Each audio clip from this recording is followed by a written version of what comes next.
Hello again. Hope you're well. I'm ready to read chapter 4. It's called Burdens. So, oh dear, how hard it does seem to take up our packs and go on, sighed Meg, the morning after the party, for now the holidays were over. The week of merrymaking did not fit her for going on easily with the tasks she never liked. I wish it was Christmas or New Year all the time. Wouldn't it be fun? Answered Joe, yawning dismally. We shouldn't enjoy ourselves half so much as we do now, but it does seem so nice to have little suppers and bouquets, and go to parties, and drive home, and read and rest, and not work. It's like other people, and I always envy girls who do such things. I'm so fond of luxury, said Meg, trying to decide which of two shabby gowns was the least shabby. Well, we can't have it, so don't let us grumble, but shoulder our bundles and trudge along as cheerfully as Marmee does. I'm sure Aunt March is a regular old man of the sea to me, but I suppose when I've learned to carry her without complaining, she will tumble off or get so light that I shan't mind her.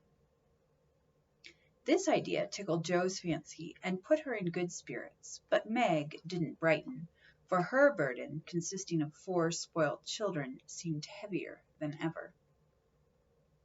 She hadn't heart enough even to make herself pretty as usual by putting on a blue neck ribbon and dressing her hair in the most becoming way. Where's the use of looking nice when no one sees me but those cross midgets, and no one cares whether I'm pretty or not, she muttered, shutting her drawer with a jerk. I shall have to toil and moil all my days, with only little bits of fun now and then, and get old and ugly and sour because I'm poor and can't enjoy my life as other girls do. It's a shame. So Meg went down wearing an injured look and wasn't at all agreeable at breakfast time. Everyone seemed rather out of sorts and inclined to croak. Beth had a headache and lay on the sofa trying to comfort herself with a cat and 3 kittens. Amy was fretting because her lessons were not learned and she couldn't find her rubbers. Joe would whistle and make a great racket getting ready. Mrs. March was very busy trying to finish a letter which must go at once, and Hannah had the grumps for being up late didn't suit her.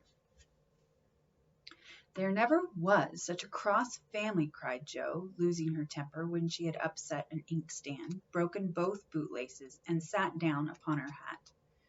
You're the crossest person in it, returned Amy, washing out the sum that was all wrong with the tears that had fallen on her slate. Beth, if you don't keep those horrid cats down cellar, I'll have them drowned, exclaimed Meg angrily as she tried to get rid of the kittens, which had scrambled up her back and stuck like a burr just out of reach. Jo laughed, Meg scolded, Beth implored, and Amy wailed because she couldn't remember how much 9 times 12 was. Girls, do be quiet 1 minute. I must get this off by the early mail, and you drive me distracted with your worry, cried Mrs. March, crossing out the 3rd spoiled sentence in her letter. There was a momentary lull broken by Hannah, who stalked in, laid 2 hot turnovers on the table, and stalked out again. These turnovers were an institution, and the girls called them muffs, for they had no others, and found the hot pies very comforting to their hands on cold mornings. Hannah never forgot to make them, no matter how busy or grumpy she might be, for the walk was long and bleak. The poor things got no other lunch, and were seldom home before 2. Cuddle your cats and get over your headache, Bessie. Goodbye, Marmee. We are a set of rascals this morning, but we'll come home regular angels. Now then, Meg, and Jo tramped away, feeling that the Pilgrims were not setting out as they ought to do. They always looked back before turning the corner, for their mother was always at the window to nod and smile and wave her hand to them. Somehow it seemed as if they couldn't have gone through the day without that. For whatever their mood might be, the last glimpse of that motherly face was sure to affect them like sunshine. If Marmee shook her fist instead of kissing her hand to us, it would serve us right, for more ungrateful wretches than we are were never seen, cried Jo. taking a remorseful satisfaction in the snowy walk and bitter wind. "Don't use such dreadful expressions," said Meg, from the depths of the veil in which she had shrouded herself like a nun sick of the world. "I like good strong words that mean something," replied Jo, catching her hat as it took a leap off her head, preparatory to flying away altogether. "Call yourself any names you like, but I am neither a rascal nor a wretch, and I don't choose to be called so." "You're a blighted being, and decidedly cross today, because you can't sit in the lap of luxury all the time. Poor dear, just wait till I make my fortune, and you shall revel in carriages and ice cream and high-heeled slippers and posies and red-headed boys to dance with." "How ridiculous you are!" But Meg laughed at the nonsense and felt better in spite of herself. "Lucky for you I am, for if I put on crushed airs and tried to be dismal as you do, we should be in a nice state. Thank goodness I can always find something funny to keep me up. Don't croak any more, but come home jolly, there's a dear." Jo gave her sister an encouraging pat on the shoulder as they parted for the day, each going a different way, each hugging her little warm turnover, and each trying to be cheerful in spite of wintry weather, hard work, and the unsatisfied desires of pleasure-loving youth. When Mr. March lost his property in trying to help an unfortunate friend, the two oldest girls begged to be allowed to do something toward their own support at least. Believing that they could not begin too early to cultivate energy, industry, and independence, their parents consented, and both fell to work, with the hearty good will which, in spite of all obstacles, is sure to succeed at last. Margaret found a place as nursery governess and felt rich with her small salary. As she said, she was fond of luxury, and her chief trouble was poverty. She found it harder to bear than the others because she could remember a time when home was beautiful, life full of ease and pleasure, and want of any kind unknown. She tried not to be envious or discontented, but it was very natural that the young girl should long for pretty things, gay friends, accomplishments, and a happy life. At the Kings she daily saw all she wanted, for the children's older sisters were just out, and Meg caught frequent glimpses of dainty ball dresses and bouquets, heard lively gossip about theatres, concerts, sleighing parties, and merrymaking of all kinds, and saw money lavished on trifles which would have been so precious to her. Poor Meg seldom complained, but a sense of injustice made her feel bitter toward every one sometimes, for she had not yet learned to know how rich she was in the blessing which alone can make life happy. Jo happened to suit Aunt March, who was lame and needed an active person to wait upon her. The childless old lady had offered to adopt one of the girls when the troubles came, and was much offended because her offer was declined. Other friends told the Marches that they had lost all chance of being remembered in the rich old lady's will, but the unworldly Marches only said, "We can't give up our girls for a dozen fortunes. Rich or poor, we will keep together and be happy in one another." The old lady wouldn't speak to them for a time, but happening to meet Jo at a friend's, something in her comical face and blunt manners struck the old lady's fancy, and she proposed to take her for a companion. This did not suit Jo at all, but she accepted the place since nothing better appeared, and to everyone's surprise got on remarkably well with her irascible relative. There was an occasional tempest, and once Jo had marched home declaring she couldn't bear it any longer, but Aunt March always cleared up quickly and sent for her back again with such urgency that she could not refuse, for in her heart she rather liked the peppery old lady. I suspect that the real attraction was a large library of fine books, which was left to dust and spiders since Uncle March died. Jo remembered the kind old gentleman who used to let her build railroads and bridges with his big dictionaries, tell her stories about the queer pictures in his Latin books, and buy her cards of gingerbread whenever he met her in the street. The dim, dusty room with the with the busts staring down from the tall bookcases, the cozy chairs, the globes, and best of all, the wilderness of books in which she could wander where she liked, made the library a region of bliss for her. The moment Aunt March took her nap or was busy with company, Jo hurried to this quiet place, and curling herself up in the easy chair, devoured poetry, romance, history, travels, and pictures like a regular bookworm. But like all happiness, it did not last long, for as sure as she had just reached the heart of the story, the sweetest verse of the song, or the most perilous adventure of her traveler, a shrill voice called, "Josephine! Josephine!" and she had to leave her paradise to wind yarn, wash the poodle, or read Belsham's essays by the hour together. Jo's ambition was to do something very splendid. What it was she had no idea as yet, but left it for time to tell her, and meanwhile found her greatest affliction in the fact that she couldn't read, run, and ride as much as she liked. A quick temper, sharp tongue, and restless spirit were always getting her into scrapes, and her life was a series of ups and downs which were both comic and pathetic. But the training she received at Aunt March's was just what she needed, and the thought that she was doing something to support herself made her happy, in spite of the perpetual Josephine. Beth was too bashful to go to school. It had been tried, but she suffered so much that it was given up, and she did her lessons at home with her father. Even when he went away and her mother was called to devote her skill and energy to soldiers' aid societies, Beth went faithfully on by herself, and did the best she could. She was a housewifely little creature, and helped Hannah keep home neat and comfortable for the workers, never thinking of any reward but to be loved. Long, quiet days she spent, not lonely nor idle, for her little world was peopled with imaginary friends, and she was by nature a busy bee. There were 6 dolls to be taken up and dressed every morning, for Beth was a child still, and loved her pets as well as ever. Not one whole or handsome one among them. All were outcasts till Beth took them in.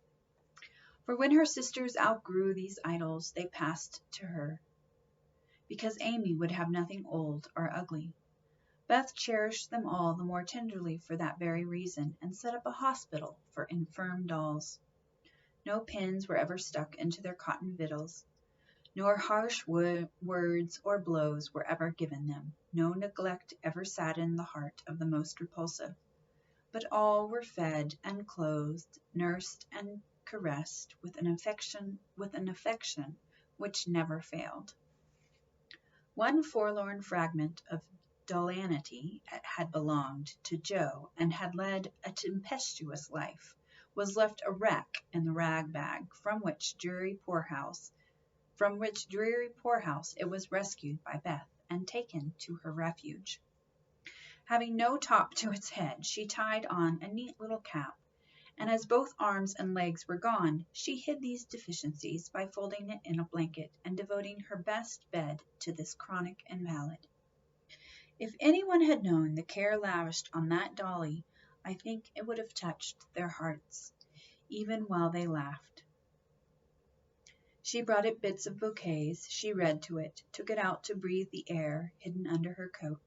She sung it lullabies, and never went to bed without kissing its dirty face and whispering tenderly, "I hope you'll have a good night, my poor dear." Beth had her troubles as well as the others, and not being an angel but a very human little girl, she often wept a little weep, as Jo said, because she couldn't take music lessons and have a fine piano. She loved music so dearly, tried so hard to learn, and practiced away so patiently at the jingling old instrument, that it did seem as if someone, not to hint Aunt March, ought to help her. Nobody did, however, and nobody saw Beth wipe the tears off the yellow keys that wouldn't keep in tune when she was all alone.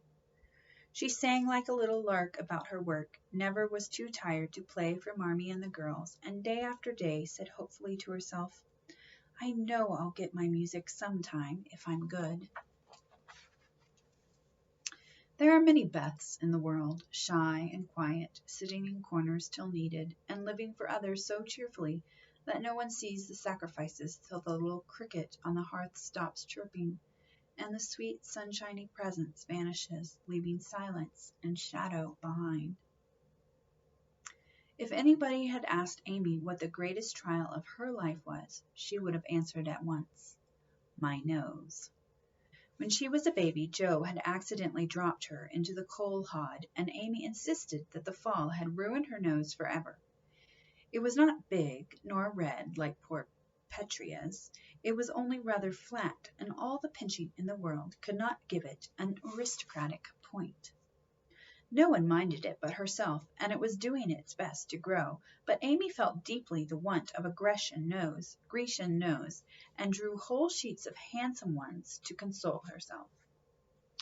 Little Raphael, as her sisters called her, had a decided talent for drawing, and was never so happy as when copying flowers, designing fairies, or illustrating stories with queer specimens of art. Her teachers complained that instead of doing her sums, she covered her slate with animals. The blank pages of her atlas were used to copy maps on, and caricatures of the most ludicrous description came fluttering out of all her books at unlucky moments. She got through her lessons as well as she could, and managed to escape reprimands by being a model of deportment. She was a great favorite with her mates, being good-tempered and possessing the happy art of pleasing without effort. Her little airs and graces were much admired, so were her accomplishments. For besides her drawing, she could play 12 tunes, crochet, and read French without mispronouncing more than 2/3 of the words. She had a plaintive way of saying, "When Papa was rich, we did so and so," which was very touching, and her long words were considered perfectly elegant by the girls. Amy was in a fair way to be spoilt, for every one petted her, and her small vanities and selfishnesses were growing nicely. One thing, however, rather quenched the vanities. She had to wear her cousin's clothes. Now Florence's mamma hadn't a particle of taste, and Amy suffered deeply at having to wear a red instead of a blue bonnet, unbecoming gowns, and fussy aprons that did not fit. Everything was good, well made, and little worn, but Amy's artistic eyes were much afflicted, especially this winter when her school dress was a dull purple with yellow dots and no trimming. "My only comfort," she said to Meg, with tears in her eyes, "is that Mother don't take tucks in my dresses whenever I'm naughty, as Maria Park's mother does. My dear, it's really dreadful, for sometimes she is so bad her frock is up to her knees and she can't come to school. When I think of this degradation, I feel that I can bear even my flat nose and purple gown with yellow skyrockets on it." Meg was Amy's confidant and monitor, and by some strange attraction of opposites, Jo was gentle Beth's. To Jo alone did the shy child tell her thoughts, and over her big harum-scarum sister, Beth unconsciously exercised more influence than anyone in the family. The two older girls were a great deal to one another, but each took one of the younger into her keeping and watched over her in her own way, playing mother, they called it, and put their sisters in the places of discarded dolls, with the maternal instinct of little women. "Has anybody got anything to tell? It's been such a dismal day, I'm really dying for some amusement," said Meg, as they sat sewing together that evening. "I had a queer time with Aunt today, and as I got the best of it, I'll tell you about it," began Jo, who dearly loved to tell stories. "I was reading that everlasting Belsham, and droning away as I always do, for Aunt soon drops off, and then I take out some nice book and read like fury till she wakes up. I actually made myself sleepy, and before she began to nod, I gave such a gape that she asked me what I meant by opening my mouth wide enough to take the whole book in at once. 'I wish I could and be done with it,' said I, trying not to be saucy. Then she gave me a long lecture on my sins and told me to sit and think them over while she just lost herself for a moment. She never finds herself very soon, so the minute her cap began to bob like a top-heavy dahlia, I whipped the Vicar of Wakefield out of my pocket and read away with one eye on him and one on Aunt. I just got to where they all tumbled into the water when I forgot and laughed out loud. Aunt woke up and, being more good-natured after her nap, told me to read a bit and show what frivolous work I preferred to the worthy and instructive Belsham. I did my very best, and she liked it, though she only said, "I don't understand what it's all about. Go back and begin it, child." Back I went, and made the primroses as interesting as ever I could. Once I was wicked enough to stop in a thrilling place and say meekly, "I'm afraid it tires you, ma'am. Shan't I stop now?" She caught up her knitting, which she had dropped out of her hands, gave me a sharp look through her specs, and said in her short way, "Finish the chapter, and don't be impertinent, miss." Did she own she liked it? Asked Meg. Oh, bless you, no, but she let old Belsham rest, and when I ran back after my gloves this afternoon, there she was, so hard at the vicar that she didn't hear me laugh as I danced a jig in the hall because of the good time coming. What a pleasant life she might have if she only chose. I don't envy her much in spite of her money, for after all rich people have about as many worries as poor ones, I think, added Joe. That reminds me, said Meg, that I've got something to tell. It isn't funny like Joe's story, but I thought about it a good deal as I came home. At the King's today I found everybody in a flurry, and one of the children said that her oldest brother had done something dreadful, and Papa had sent him away. I heard Mrs. King crying and Mr. King talking very loud, and Grace and Ellen turned away their faces when they passed me, so I shouldn't see how red their eyes were. I didn't ask any questions, of course, but I felt so sorry for them, and was rather glad I hadn't any wild brothers to do wicked things and disgrace the family. I think being disgraced in school is a great deal tryiner than anything bad boys can do, said Amy, shaking her head as if her experience of life had been a deep one. Susie Perkins came to school today with a lovely red carnelian ring. I wanted it dreadfully and wished I was with her all my might, with all my might. Well, she drew a picture of Mr. Davis with a monstrous nose and a hump and the words, "Young ladies, my eye is upon you," coming out of his mouth in a balloon thing. We were laughing over it when all of a sudden his eye was on us, and he ordered Susie to bring up her slate. She was paralyzed with fright, but she went, and oh, what do you think he did? He took her by the ear, just fancy how horrid, and led her to the recitation platform and made her stand there half an hour holding that slate so everyone could see. Didn't the girls laugh at the picture? Asked Joe, who relished the scrape. Laugh? Not one. They sat as still as mice, and Susie cried quarts. I know she did. I didn't envy her then, for I felt that millions of carnelian rings wouldn't have made me happy after that.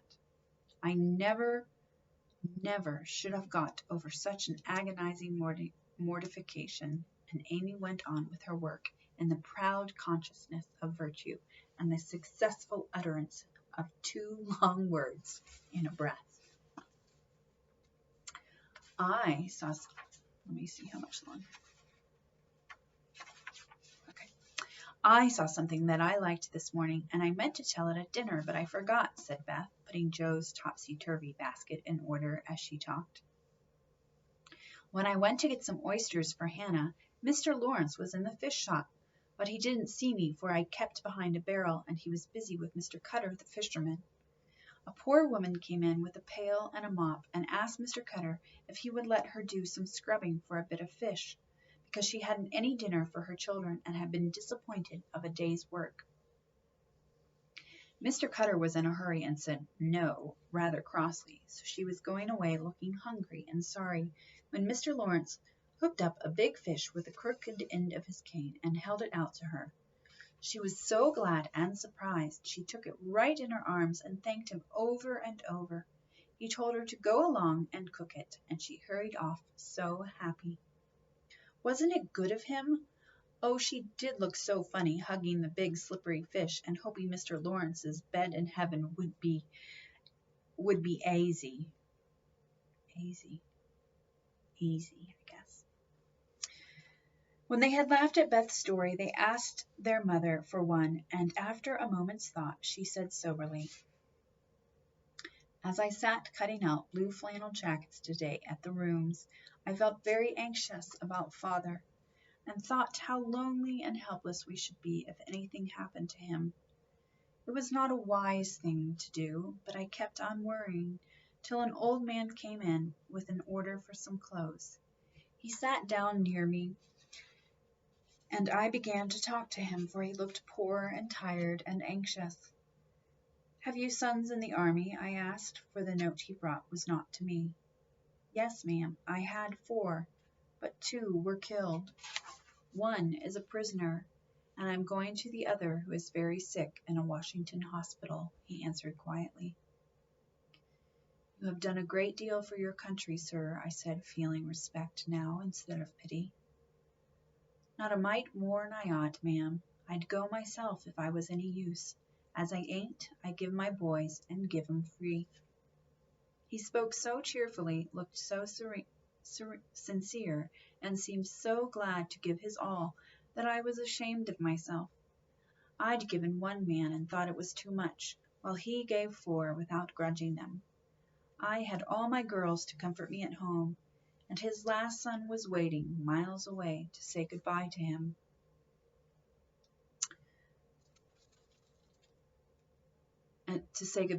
Perhaps. I felt so rich, so happy, thinking of my blessings, that I made him a nice bundle, gave him some money, and thanked him heartily for the lesson he had taught me." "Tell another story, Mother, one with a moral to it like this. I like to think about them afterwards if they are real and not too preachy," said Joe after a minute's silence. Mrs. March smiled and began at once, for she had told stories to this little audience for many years and knew how to please them. "Once upon a time there were 4 girls who had enough to eat and drink and wear, a good many comforts and pleasures, kind friends and parents who loved them dearly, and yet they were not contented." Here the listeners stole shy looks at one another and began to sew diligently. "These girls were anxious to be good and made many excellent resolutions, but they did not keep them very well, and were constantly saying, 'If we only had this, or if we could only do that,' quite forgetting how much they already had, and how many pleasant things they actually could do. So they asked an old woman what spell they could use to make them happy, and she said, 'When you feel discontented, think over your blessings and be grateful.'" Here Joe looked up quickly as if about to speak, but changed her mind, seeing that the story was not done yet. Being sensible girls, they decided to try her advice, and soon were surprised to see how well off they were.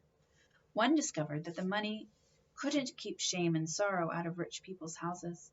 Another, that though she was poor, she was a great deal happier with her youth, health, and good spirits than a certain fretful, feeble old lady, who couldn't enjoy her comforts. A third, that disagreeable as it was to help to get dinner, it was harder still to have to go begging for it. And the fourth, that even cornelian rings were not so valuable as good behavior. So they agreed to stop complaining, to enjoy the blessings already possessed, and to try to deserve them, lest they should be taken away entirely instead of increased, and I believe they were never disappointed or sorry that they took the old woman's advice. "Now, Marmee, that is very cunning of you to turn our own stories against us and give us a sermon instead of a romance," cried Meg. "I like that kind of sermon. It's the sort Father used to tell us," said Beth thoughtfully, putting the needle straight on Joe's cushions. "I don't complain near as much as the others do, and I shall be and I shall be more careful than ever now, for I've had warning from Susie's downfall, said Amy morally. We needed that lesson, and we won't forget it.